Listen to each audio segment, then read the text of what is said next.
ഇനി നടക്കാൻ പോകുന്നത് ചില്ലറ കാര്യമല്ല.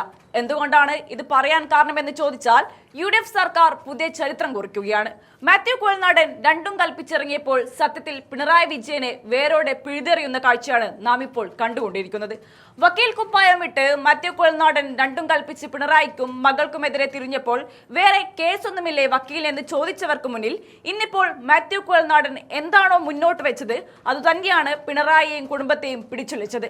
ഇത്തവണത്തെ VD സതീശൻ മന്ത്രിസഭയിൽ കുഴൽനാടൻ ഉണ്ടാകുമെന്ന് കണക്ക് കൂട്ടിയിരുന്നെങ്കിലും ചില കാരണങ്ങൾ കൊണ്ട് അത് നടക്കാതെ പോയി. എങ്കിലും മാത്യു കുഴൽനാടന്റെ തീരുമാനങ്ങൾക്ക് മന്ത്രിപ്പട്ടത്തേക്കാൾ വിലയുണ്ടെന്ന് വേണം പറയാൻ. അതാണ് കഴിഞ്ഞ ദിവസം നടന്ന ഓണാഘോഷ പരിപാടിക്കിടയിൽ VD സതീശന്റെ വലിയ പ്രഖ്യാപനത്തിലൂടെ നമ്മൾ അറിഞ്ഞത്. അതെ, മൂവാറ്റുപുഴ എന്ന പുതിയ ജില്ലയുടെ രൂപീകരണം പ്രഖ്യാപിച്ചിരിക്കുകയാണ് മുഖ്യമന്ത്രി. പിണറായി വിജയൻ നിഷ്കരണം തള്ളിക്കളഞ്ഞ മൂവാറ്റുപുഴയെ VD സതീശനിലൂടെ തിരിച്ചുപിടിക്കുകയാണ് ഇപ്പോൾ കുഴൽനാടൻ.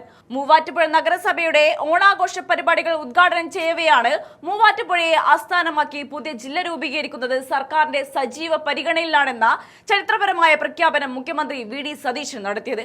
മൂവാറ്റുപുഴ ഇതുവരെ നേരിട്ട വികസന പിന്നാക്കാവസ്ഥയും അവഗണനകളും പരിഹരിക്കുന്നതിനാണ് ഈ വിപ്ലവകരമായ നീക്കം. 4 പതിറ്റാണ്ട് മുൻപ് മുൻ മുഖ്യമന്ത്രി K കരുണാകരൻ മുന്നോട്ട് വെച്ച സ്വപ്നമാണ് ഇപ്പോൾ UDF സർക്കാരുടെ യാഥാർത്ഥ്യത്തിലേക്ക് അടുക്കുന്നത്. പുതിയ ജില്ലകളുടെ സാധ്യതകൾ പഠിച്ച് റിപ്പോർട്ട് സമർപ്പിക്കുന്നതിനായി സംസ്ഥാന സർക്കാർ ഉടൻ തന്നെ ഒരു ഡീലിമിറ്റേഷൻ കമ്മീഷനെ നിയോഗിക്കുമെന്നും മുഖ്യമന്ത്രി വ്യക്തമാക്കിയിട്ടുണ്ട്.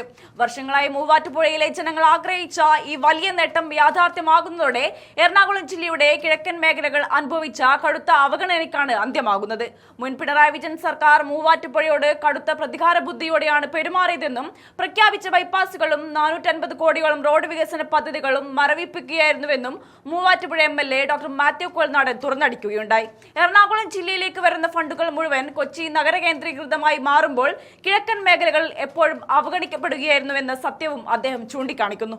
പുതിയ സർക്കാർ അധികാരമേറ്റയുടൻ തന്നെ ഈ ആവശ്യം മുഖ്യമന്ത്രി VD സതീശന്റെ ശ്രദ്ധയിൽപ്പെടുത്തി അനുമതി നേടിയെടുക്കാൻ കുഴൽനാടന് സാധിച്ചു.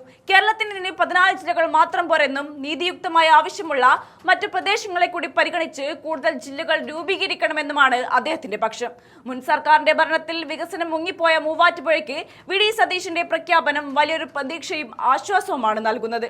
തങ്ങളുടെ മണ്ഡലത്തോടും ജനങ്ങളോടുമുള്ള വിട്ടുവീഴ്ചയില്ലാത്ത പ്രതിബദ്ധതയിലൂടെ മാത്യു കുഴൽനാടൻ വീണ്ടും രംഗത്തെത്തുകയാണ്.